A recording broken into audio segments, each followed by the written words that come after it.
We're planning to live in this house.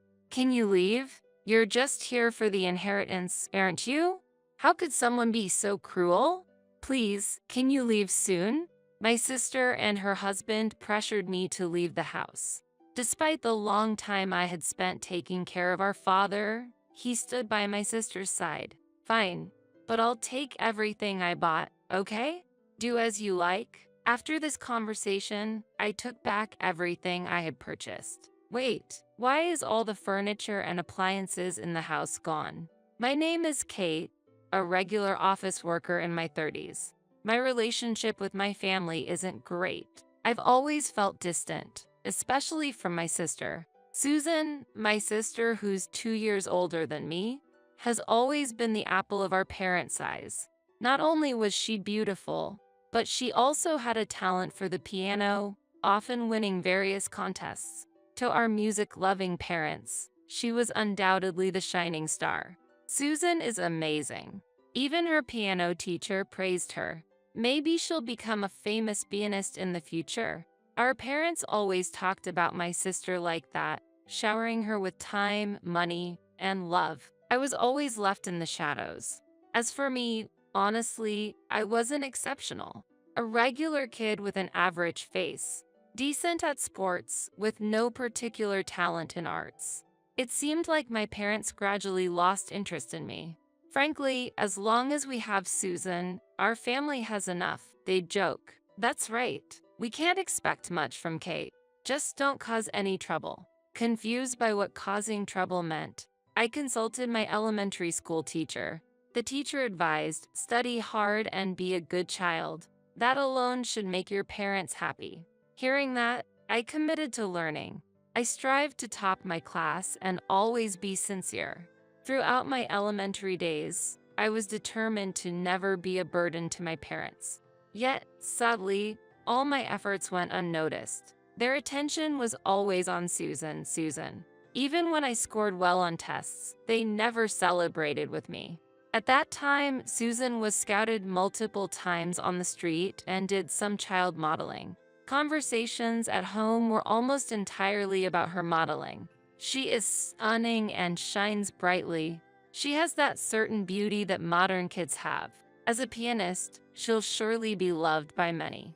The phrase doting parents fits them perfectly.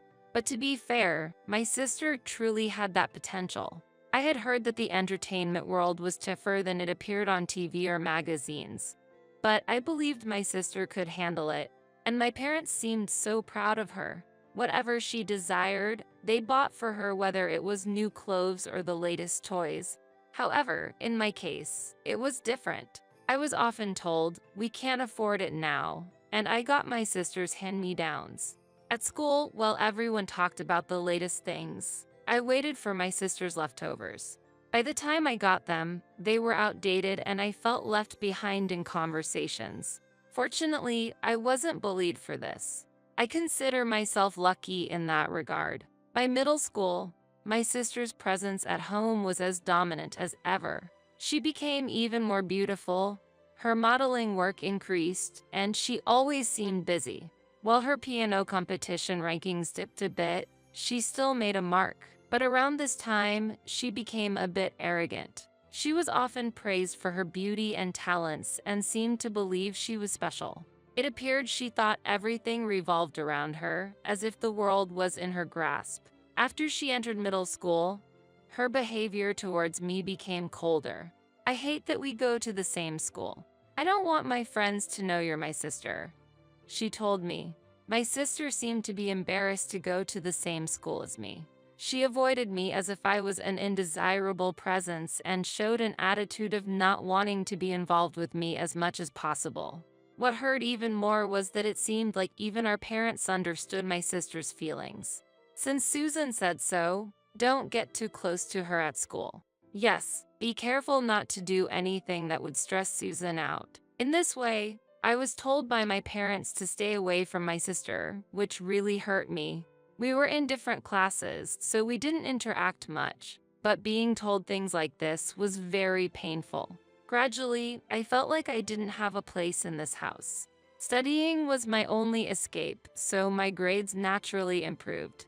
As a result, I always kept my rank at the top of the class. In fact, while my sister was brimming with talent for the piano, she wasn't so good at studying.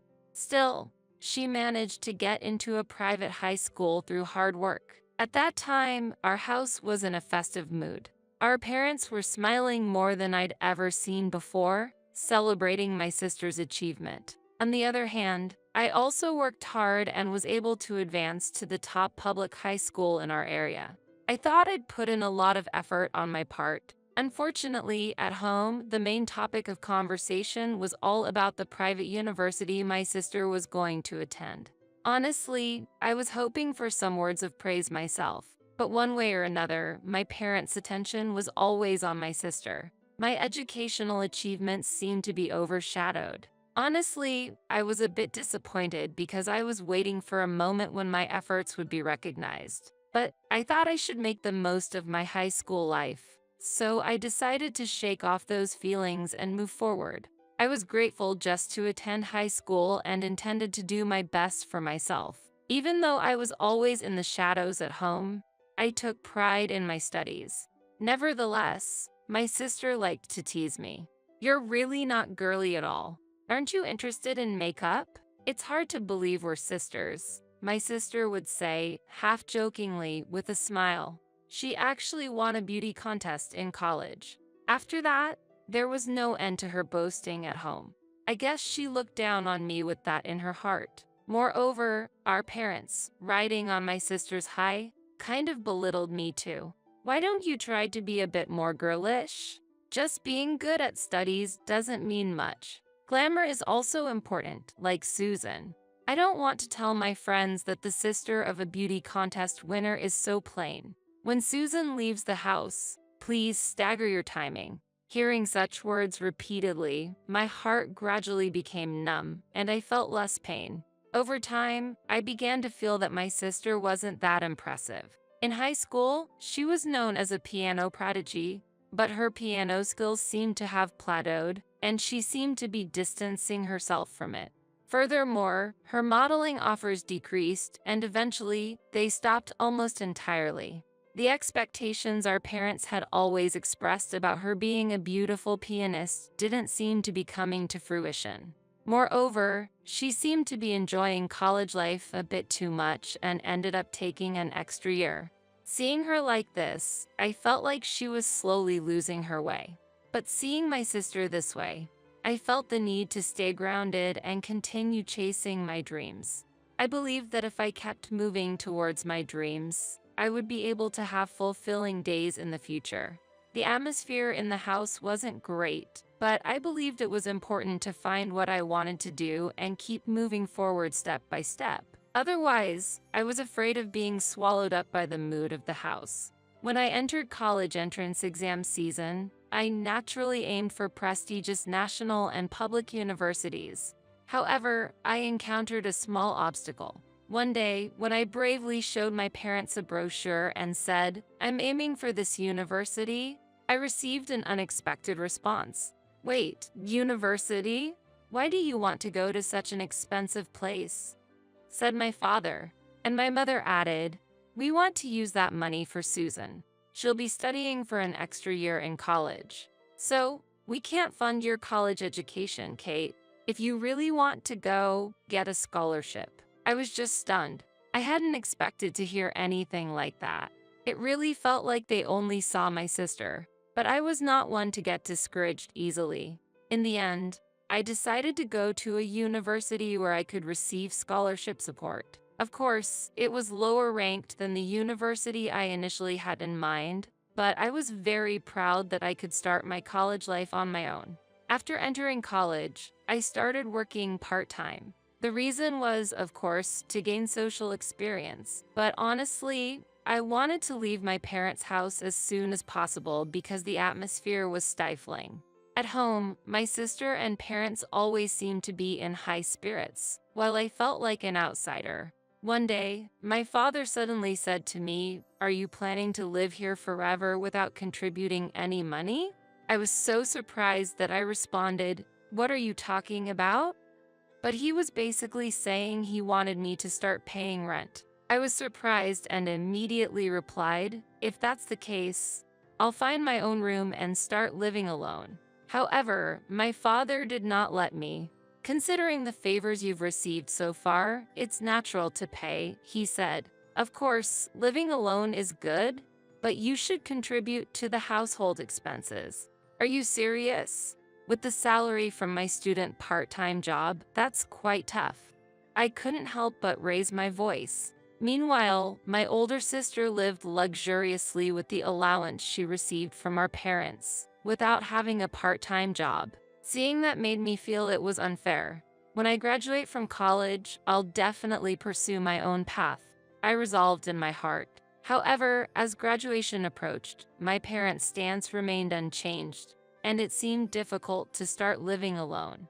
In stark contrast, my sister never once worried about money. In fact, she constantly received an allowance from our parents and had never worked a day in her life. I, on the other hand, after graduating from college, had been dreaming of a new step in life, living alone. But that hope was shattered with a single comment from my parents.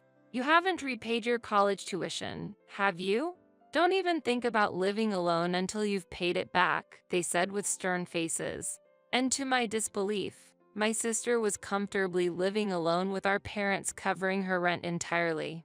I couldn't hide my shock and disappointment at this unfairness. What was even more surprising, it seemed my sister was working in the night industry and had quite a substantial income. Moreover, she was receiving luxury brand bags and accessories from her patrons. While our parents paid all her rent, she was also financially supported by other men.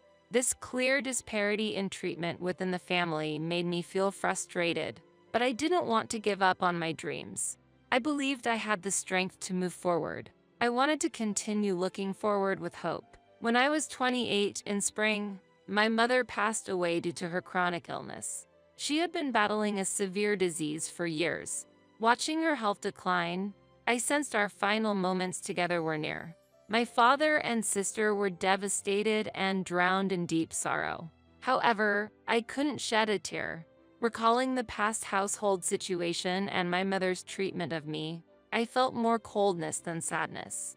My father and sister criticized me for being cold-hearted, but it didn't bother me deeply. Time went on, and one day, my father's health took a turn for the worse. His legs and back weakened, affecting his daily life, and he needed care. I contacted my sister and explained the situation, but her response was, "It's difficult to take care of Dad during this precious time of my newlywed life." Since I had always been at our family home, she said it was my duty to care for our father. She had just married a man she met through her night job, so she didn't want this happy time to be disrupted. All I wanted was to share the family situation, so her reaction didn't surprise me. I had no big expectations. Although I took care of our father, he constantly criticized me. "Lower the water temperature. Come immediately when I call. You're so clumsy." I had a day job, so I had a helper come during the day to care for him. But in the evenings and weekends, I took care of him myself to save money.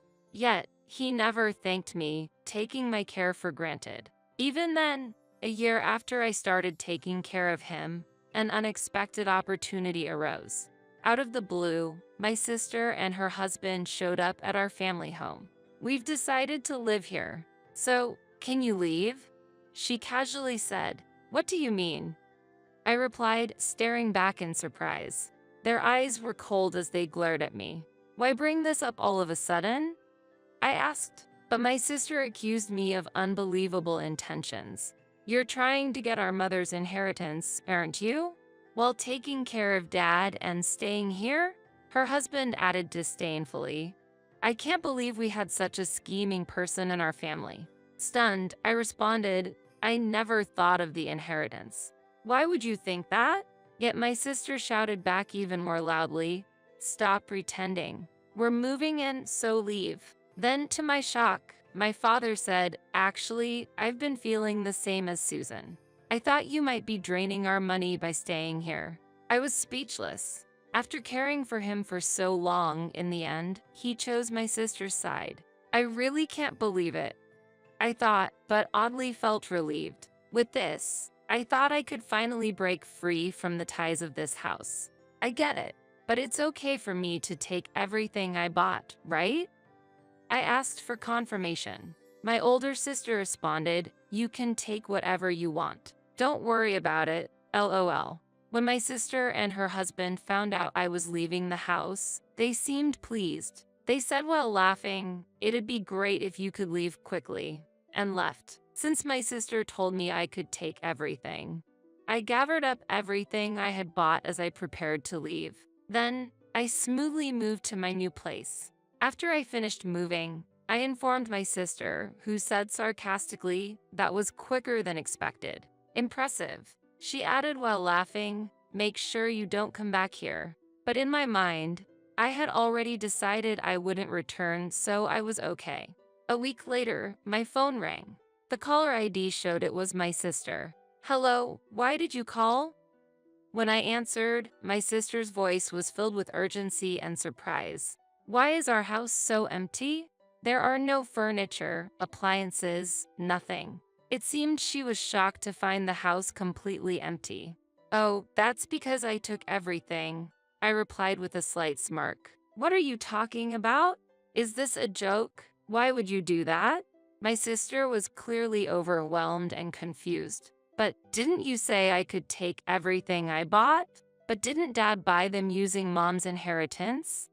she said, and convinced. "That's not the case. There's no such thing as Mom's inheritance. All the expenses of the house after Mom passed away, including the new furniture and appliances, were bought with the money I earned." "Wait, all those were the latest appliances. How did you have so much money?" "Well, the company I work for is quite big," I explained briefly. When I mentioned the company's name, she was shocked. Apparently, even she, who didn't have much societal knowledge, knew of the company. I couldn't help but smile proudly. "Actually, I became a section manager at 30, so I'm financially stable.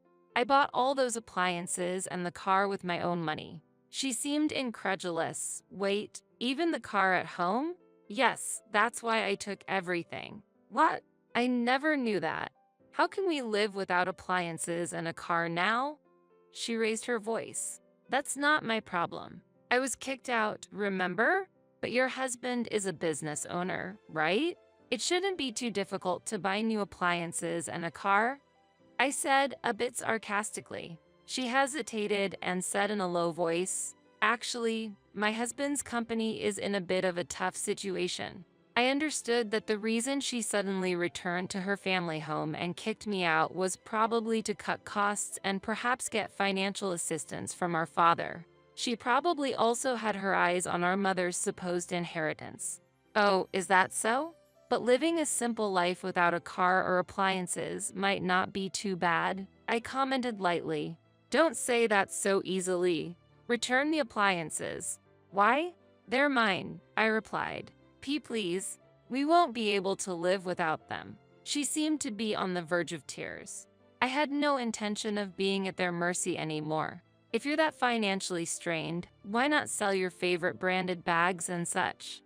I teased. "As far as I'm concerned, there's no reason for me to have any further contact with you or Dad, so please don't contact me again." And I hung up. Then I blocked her number. Thankfully, I hadn't shared my new address with her, so she wouldn't be able to visit unexpectedly. Even if she showed up at my workplace, I could call the police. Sometime later, I heard from a relative about my sister and her family. Apparently, they sold our family home and moved into a small apartment. Their living costs turned out to be higher than expected. The atmosphere in the cramped apartment was tense. Moreover, my sister's husband left to distress, leaving just her and our father. Financially strained by our father's care, she returned to her previous night job. Age made it difficult, and rumors said she was constantly teased by her colleagues. Eventually, she caused some troubles, making her unemployable. She must be experiencing hell, taking care of our father and without a job. Honestly, I'm not sure how to feel about their current situation, but it has nothing to do with me. Now, my life is peaceful. My new apartment is comfortable. I spend my days enjoying work and the company of my cat. Now, I'm considering the next steps in life, like dating and marriage.